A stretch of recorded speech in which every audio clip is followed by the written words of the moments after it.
Hello रोजगार में आपको स्वागत है। मैं हूं रिजवान।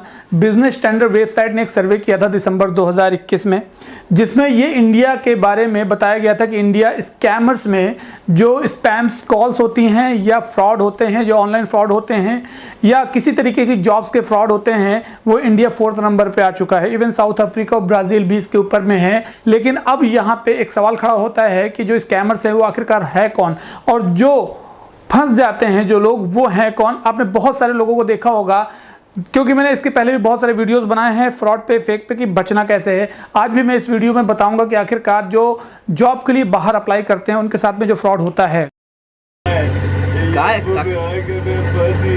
सऊदी में आके फंस गए, तो उनको किन किन चीज़ों का ध्यान रखना है ताकि उनके साथ इस तरह के बड़े बड़े फ्रॉड ना हो। बाहर जाके, इंडिया से अगर बाहर जाते हैं या पाकिस्तान से बाहर जाते हैं, कहीं पे भी बाहर जाते हैं, जीसीसी कंट्रीज़ में मोस्टली लोग जाने की कोशिश करते हैं, या तो यूरोपियन कंट्रीज़ में, और वहाँ पे उनके साथ एक बड़ा फ्रॉड हो जाता है। अभी रिसेंट एक केस आया है, आप देख सकते हैं अपनी स्क्रीन पे, कि 100 जो हाउस वर्कर होते हैं, डोमेस्टिक वर्कर होते हैं, उनको कुवैत ले जाया गया। मीन जो फीमेल्स वर्कर होती हैं उनको कुवैत ले जाया गया जॉब के नाम पे।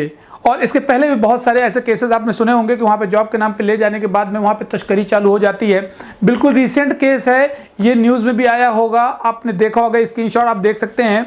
100 डोमेस्टिक वर्कर, फीमेल वर्कर, जिसमें कुछ टीचर्स भी थी, उन लोगों को डोमेस्टिक वर्कर मतलब जॉब के नाम पे वहाँ पे ले जाया गया। उनको जॉब बताई गई कुछ और काम वहाँ पे कुछ और कराया जाने लगा, जिसमें से कुछ औरतें थी, उनको इस बात का शक हुआ, अंदेशा हुआ। उसके बाद उन्होंने वहाँ से चंगुल छुड़ाने की कोशिश की और उन्होंने इंडियन एम्बेसी कुवैत में कंप्लेन की। कंप्लेन करने के बाद में जो स्कैमर था, जिसने फ्रॉड किया हुआ था, उसकी भी पकड़ हो चुकी है। कोची का रहने वाला था ये स्कैमर। इसने अप्रॉक्स 100 जो फीमेल वर्कर होती हैं उनको कुवैत भेजा। उसके बाद में उनकी तस्करी का इल्ज़ाम है, इस पे जो केस पड़ा है वो फीमेल तस्करी का इल्ज़ाम लगा हुआ है, और उसके बाद इस पर कार्रवाई भी हो रही है। लेकिन इंडियन एम्बेसी ने, जो औरतें वहाँ पे शिकायत करने गई थी, जो फीमेल वर्कर वहाँ पे शिकायत करने गई थी, उन्होंने उनको इंडिया वापस भेजने का प्रोसेस चालू कर दिया है 1 महीने का टाइम लेने के बाद में। और यहाँ पे जो स्कैमर था, जो एजेंट था, उसने भी वहाँ पे सरेंडर करने के लिए बोल दिया है, वो सरेंडर करने वाला है। अब यहाँ पे ये बात आती है कि आखिरकार ये फ्रॉड होता कैसे है और क्यों होता है, और आपको इससे कैसे बचना है। और जो ये बंदा है बीच में बैठा हुआ, जिसका हाथ कटा हुआ, ये पाकिस्तानी है। इसने बहुत सारे ऐसे लोगों का पैसा लूटा हुआ है। अपना ऑफिस दिखाता है, ये अल-हादी नायक नाम से इसका ऑफिस रजिस्टर्ड किया हुआ था। इसके बाद में ऑफर लेटर देता है, ये फेक ऑफर लेटर देता है, उनसे पैसे ऐड लेता है, 1000 दिरहम, 2000 दिरहम, 4000 दिरहम, जिस तरह से जो पैसे देना चाहता है उसको दे के पैसे, और उसके बाद जॉब के नाम पे इनको महीने बैठाता है, लेकिन कुछ जॉब नहीं लगती। उसके बाद खुद ही सरेंडर कर देता है जब लाखों दिरहम इसकी जेब में आ जाते हैं, और सरेंडर करके ऑफिस बंद करके निकल जाता है। इसका यही काम है। पाकिस्तान से दुबई में बैठा हुआ है, लेकिन अभी तक इसके पास भी कहते हैं कि वीज़ा नहीं है। सूत्रों के माध्यम से पता चला है कि इसने विजिट वीज़ा लगाया था, ये भी एक्सपायर वीज़ा में वहाँ बैठा हुआ है। इस तरह के बिजनेस करने वाले, फ्रॉड करने वाले बहुत मिलेंगे, लेकिन तहकीकात की ज़रूरत है। आपको कैसे तहकीकात करना है, कैसे पहचानना है कि आपके साथ फ्रॉड हो रहा है, आज हम इस वीडियो में बताएंगे आपको। सबसे पहले रिक्वेस्ट करेंगे कि अगर आपने चैनल को सब्सक्राइब नहीं किया तो चैनल को सब्सक्राइब कर लें, बगल में नोटिफिकेशन बेल है उस पर भी क्लिक कर दें, ताकि आगे आने वाले वीडियोस की नोटिफिकेशन आप तक पहुंचती रहे। और वीडियो को लाइक जरूर करें, क्योंकि बहुत सारे ऐसे बेरोजगार युवा होते हैं, उन लोगों के साथ भी संभावनाएं होती है या हो चुका होता है फ्रॉड। तो सबसे पहले मैं आपको बता दूं कि जॉब के नाम पर जो लोग फ्रॉड करते हैं उनको पहचानना कैसे है। आप यहाँ से अगर कहीं पे भी जाते हैं, किसी भी कंट्री पे जाते हैं, तो सबसे पहले तो आप किसी नए शख्स को ना पकड़ें जॉब के लिए। अगर वो आपको लालच भी देता है कि बहुत अच्छी सैलरी है और यह बहुत अच्छी जॉब है, और वहाँ पे जाने के बाद और सैलरी बढ़ जाएगी, इस तरह की किसी भी लालच में आप ना आए। सबसे पहली बात यह है कि आप अपना प्रोफाइल देखें, अपनी एजुकेशन देखें, अपनी क्वालिफिकेशन देखें और अपना एक्सपीरियंस देखें, और जिस कंपनी में आप जा रहे हैं वहाँ का क्राइटेरिया देखें कि वो रिक्वायरमेंट क्या उस कंपनी की। अगर आपने ये देख लिया, तब आप खुद ही जज कर पाएंगे कि क्या उस कंपनी के लिए आपकी प्रोफाइल मैच कर रही है या नहीं। पहली बात। दूसरी बात मैं आपको बता दूं कि जब आप जॉब के लिए अप्लाई करते हैं, तो किसी ऑनलाइन वेबसाइट में जब अप्लाई करते हैं, तो इस बात को जान लें कि कंपनीज की बहुत सारी जो वेबसाइट होती हैं, कॉपी वेबसाइट बनी होती हैं, जिनकी नकल होती है, और वो वेबसाइट आपको लगती है कि वो उस कंपनी की है जो रियल कंपनी है। वेबसाइट भी बहुत सारे लोगों को चेक करना नहीं आता है, असलियत क्या है, वेबसाइट कब बनी है, कितने दिन से चल रही है वेबसाइट, आखिरकार कंपनी कब से एग्जिस्ट कर रही है, कंपनी है भी या नहीं, जिस कंट्री में आपको भेजा जा रहा है उस कंट्री में जो कंपनी आपको बताई जा रही है वो एग्जिस्ट करती है कि नहीं, मतलब वहाँ पे लोकेटेड है या नहीं है, ये चीज़ें भी आपको जानने की बहुत ज़रूरत है। इसके बाद में तीसरी चीज़ मैं आपको बता दूँ कि जो एजेंट आपको भेज रहा है क्या उसका पहले से भी कोई एक्सपीरियंस है इस फील्ड में, क्या उसने पहले बहुत सारे लोगों को भेजा हुआ है, क्या उसका रिकॉर्ड मार्केट में ठीक है, क्या आप भी उसको बहुत टाइम से जानते हैं, जिसने आपको रिकमेंड किया है क्या उसने उसके साथ एक्सपीरियंस कर रखा है, जो एजेंट आपको बोल रहा है, जो आपको शर्तें बता रहा है, टर्म्स एंड कंडीशंस बता रहा है, जो प्रोफाइल बता रहा है, क्या वो सारी चीज़ें आपको कंपनी के ऑफर लेटर में मिल रही हैं, क्या कंपनी की तरफ से कोई मेल आई है आपको, क्या कंपनी ने आपको कोई इंटरव्यू लिया है, क्या कंपनी ने आपका सीवी सिलेक्शन करने के बाद कोई जूम इंटरव्यू, टेलीफोनिक इंटरव्यू या तो कंफर्मेशन मेल भेजी है या कॉल आई है आपके पास में, ये सारी चीज़ें भी आपको देखना बहुत ज़रूरी है। मैंने बहुत सारे ऐसे वीडियोस बनाए हैं जिसमें से बहुत सारे लोगों को फ़ायदा हुआ है। अगर ये चीज़ आप नहीं फॉलो करते हैं तो इसका आपको बहुत बड़ा हर्जाना भुगतना पड़ सकता है, बहुत बड़ा लॉस हो सकता है। तो इस बात को भी ध्यान रखें कि जब कभी भी आप अप्लाई करें तो एजेंट की तहकीकात ज़रूर करें। अगर वो कुछ भी बोल रहा है आपको यकीन नहीं करना, आपको बिलीव नहीं करना है, आपको पहले प्रोफाइल देखना है, अपना एक्सपीरियंस मैच करना है। और वो कैसे मैच करते हैं, अगर आप इंडिया में हैं या किसी भी अदर कंट्रीज में है तो आपके पास में अपनी प्रोफाइल और सैलरी के अकॉर्डिंग जो आपकी सैलरी मार्केट स्टैंडर्ड के हिसाब से मिलनी चाहिए वो भी आप चेक कर सकते हैं। वेबसाइट में मैंने लिंक दे दिया हुआ है, उस तरह की कई सारी वेबसाइट और भी मिल जाएंगी आपको, वहां जाके आप अपना नाम इंटर कर सकते हैं, अपनी प्रोफाइल इंटर कर सकते हैं, एक्सपीरियंस इंटर करेंगे, सैलरी इंटर करेंगे तो आपकी मार्केट में कितनी सैलरी होनी चाहिए वो आपको बता दिया जाएगा। इसके साथ साथ जब कभी भी आपके पास में वीज़ा आ जाता है, ऑफर लेटर आ जाता है, आपका टिकट बन जाता है तो आपको लगता है कि ये एकदम ओरिजिनल है। मैं आपको एक बार क्लियर कर दूं कि बहुत सारे ऐसे वीज़ा हैं, बहुत सारे ऐसे ऑफर लेटर हैं और ये बहुत सारे ऐसे टिकट हैं जिन्होंने मुझे भेजा है एयरपोर्ट पहुंचने के 5 घंटे पहले, 6 घंटे पहले, और वो पैसे भी पेमेंट करने जा रहे थे लेकिन मैंने उनको रोका है। आप देख सकते हैं स्क्रीनशॉट कि ये वीज़ा भी कहीं ना कहीं आप कैसे चेक करेंगे कि आखिरकार ये वीज़ा असली है या नहीं नकली है।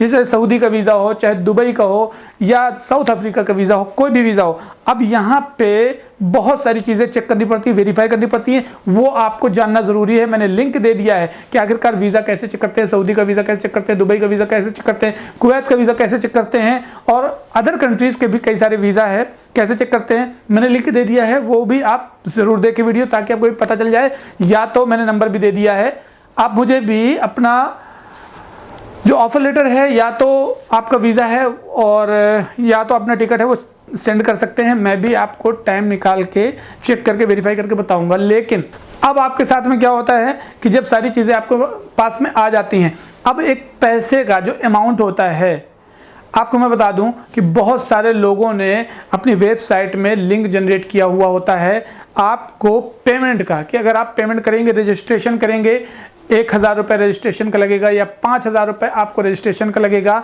ऐसा कोई भी पेमेंट आप ना करें, क्योंकि कभी भी कोई भी बड़ी कंपनी जो होती है वो किसी भी तरीके की एडवांस पेमेंट नहीं लेती है, सिर्फ रजिस्ट्रेशन का।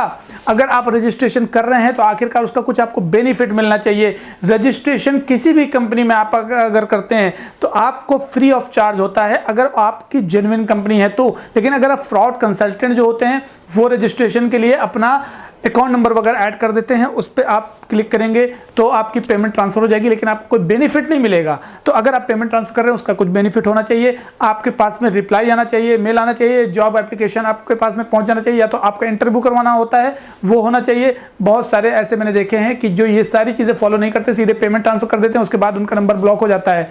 एयरलाइन से बहुत सारे ऑफर लेटर आते हैं, एयरलाइंस हो गया, डोमेस्टिक कंपनीज हो गई, अदर कंट्रीज हो गई। उसके बाद में अब जब वहाँ पर चले जाते हैं उसके बाद एक बात याद रखें कि बहुत सारे लेबर क्लास है, मिडिल क्लास है या वाइट कॉलर हैं, इन लोगों को भी कन्फ्यूज़न हो जाती है। लेबर क्लास को सबसे ज़्यादा फंसाने में आसानी होती है, जो स्कैमर्स होते हैं वो बहुत आसानी से फंसा लेते हैं, क्योंकि जो लेबर क्लास होते हैं उनको ये होता है कि जो ये बताया जा रहा है वो सारी चीज़ें सही हैं।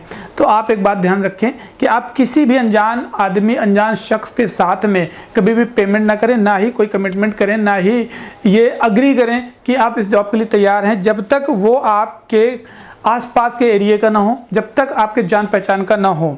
मिडिल क्लास वालों के साथ भी यही होता है कि वो CV सिलेक्शन होता है उनका, टेलीफोनिक इंटरव्यू या तो जूम इंटरव्यू या तो क्लाइंट की कॉल आती है। अगर ये कॉल वगैरह आ रही है और आपका इंटरव्यू हो रहा है, CV सिलेक्शन हो रहा है, और या तो कोई जेन्युइन कंसल्टेंसी है जो बहुत सालों से चल रही है, जिसका मार्केट जो वैल्यू है वो बहुत अच्छी है, मार्केट जो रिकॉर्ड है वो बहुत अच्छा है, और वो आपको अपने बिहाफ पे सिलेक्शन दे रही है, तो हो सकता है कि आप कि किसी जेन्युइन कंपनी में, किसी रियल कंपनी में जॉब लग रही हो। लेकिन अगर आप किसी नई कंपनी मीन्स कि नई कंसल्टेंसी से कॉल आ रही, किसी नई कंसल्टेंसी या नया कंसल्टेंट आपको कॉल कर रहा है और आपको ऑफर दे रहा है या आपसे पेमेंट करने के लिए एडवांस में कह रहा है, तो ये बात जान लें कि वेरिफिकेशन बहुत ज़रूरी है। आपको अगर टेलीफोनिक इंटरव्यू नहीं होता, जूम इंटरव्यू नहीं होता है, आपका स्काइप इंटरव्यू नहीं होता है, या तो आपका कोई कॉल नहीं आता कंफर्मेशन, तो ये जान लें कि कहीं ना कहीं डाउटफुल होती है, वो जॉब इतनी आसान से नहीं मिलेगी आपको। सबसे बड़ी बात यह है कि ऑफर लेटर आ गया, फिर वीज़ा आ गया, फिर टिकट भी आ गया, और उसके बाद आप पेमेंट नहीं करते हैं तो फिर आपको धमकी मिलती है। बहुत सारे मेरे पास में कंसल्टेंट की भी कॉल आई हैं, लेकिन जैसे मैंने सवाल किए कि आपका ऑफिस कहाँ पे है, लाइसेंस नंबर क्या है, कौन सी कंट्री में जॉब लगवा रहे हैं, कौन सी कंपनी है, वेबसाइट का ID दीजिए, तो उन लोगों ने कॉल भी काट दी है। जो लोग मुझसे खुद ये जानकारी ले रहे थे कि आपने ऑफर लेटर को कैसे साबित कर दिया फेक है, उन लोगों ने कॉल काट दी, ना ही मुझे वेबसाइट भेजी, ना ही अपना एड्रेस भेजा।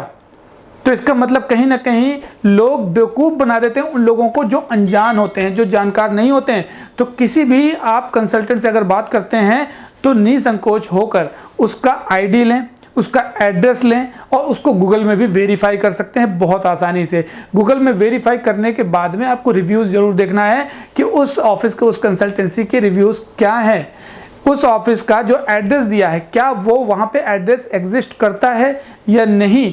ये चीज़ें भी आपको जानना बहुत ज़रूरी है। क्या उस ऑफिस पे कभी आपने विजिट किया है या सिर्फ ऑनलाइन देख के आप यकीन कर रहे हैं। तो इस बात को जान लें कि कभी भी ऑनलाइन मोबाइल फ़ोन पे या अगर कहीं पे भी कॉल आके या कहीं सोशल मीडिया से आपको ऑफ़र आता है तो कभी भी एक्सेप्ट ना करें। डायरेक्ट अगर कोई कंपनी है, जेन्युइन कंपनी है, रियल कंपनी है, वहाँ से आपको ऑफ़र लेटर आता है, तो हो सकता है कि कंपनीज जो है कई सारे ऐसे कैंडिडेट्स को हायर करती हैं जो क्वालिफाइड होते हैं, जो स्किल्ड होते हैं, और जो कंपनी की जो रिक्वायरमेंट होती है उसको फुलफिल करते हैं। तो कंपनीज डायरेक्ट स्पॉन्सर करती हैं, लेकिन वो कंपनी आपसे कोई चार्ज नहीं करती, ना वीज़ा का, ना टिकट का, और ना ही इंटरव्यू का कोई चार्ज लेती हैं। आपसे इंटरव्यू में अगर क्वालिफाई आप कर जाते हैं तो फिर उनकी तरफ से आपको वीज़ा भी मिलता है, टिकट भी मिलता है, और रिटर्न टिकट भी जब आप वहाँ पे जॉब कंप्लीट कर लेते हैं तो रिटर्न टिकट भी मिलता है, सैलरी अलग मिलती है। तो इस बात की गांठ बांध लें कि अगर आप कहीं पे जॉब अप्लाई कर रहे हैं तो आपको पैसे नहीं देने हैं। क्यों? क्योंकि अगर आप क्वालिफाइड हैं, आप स्किल्ड हैं, तो आपको कंपनी सैलरी देगी, आप पैसे नहीं देंगे। और अगर बाहर कहीं पे जाना चाह रहे हैं या किसी गल्फ कंट्रीज़ में अप्लाई कर रहे हैं तो आपके पास में जो कंसल्टेंट हैं उनका रिकॉर्ड ज़रूर चेक करें, उनका बैकग्राउंड वेरिफिकेशन ज़रूर करें। जो एजेंट हैं, जो बहुत सारे मार्केट में एजेंट्स होते हैं, उनका भी बैकग्राउंड वेरिफिकेशन करें, उनका भी रिकॉर्ड ज़रूर चेक करें। किसी डायरेक्ट और अनजान जो एजेंट है उससे कभी भी कमिटमेंट ना करें, उसको उसके सामने कभी भी जॉब अप्लाई ना करें, ना ही कभी उसको पेमेंट दें। कई बार ऐसा होता है फ़ोन स्विच ऑफ हो जाता है, फिर आप परेशान रहते हैं। इसके बाद में मैं आपको कुछ ऐसी चीज़ें बताऊंगा कि अगर आप सऊदी चले जाते हैं और आपको फंस जाते हैं तो आपको वहाँ से कैसे निकलना है। आपका कफ़ील अगर आपको मारता पीटता है तो आपको कौन कौन से एप्लीकेशन है, कौन सा तरीका है जिससे आप बच सकते हैं। सऊदी में अगर आप विजिट वीज़ा पे बुलाना चाह रहे हैं तो किन किन लोगों को बुला सकते हैं और कैसे बुला सकते हैं, कैसे अप्लाई करेंगे वीज़ा, इन सारे जो टॉपिक्स पे हम वीडियो बनाएंगे आगे। चैनल को सब्सक्राइब करना ना भूलें, बगल में नोटिफिकेशन बेल है उस पर भी क्लिक कर दें ताकि आगे आने वाली वीडियोस की नोटिफिकेशन आप तक पहुंच जाए, और वीडियो को लाइक ज़रूर करें। चलिए मिलता हूँ आपको अगली वीडियो में, तब तक के लिए ध्यान रखें अपना, टेक केयर, जय हिंद।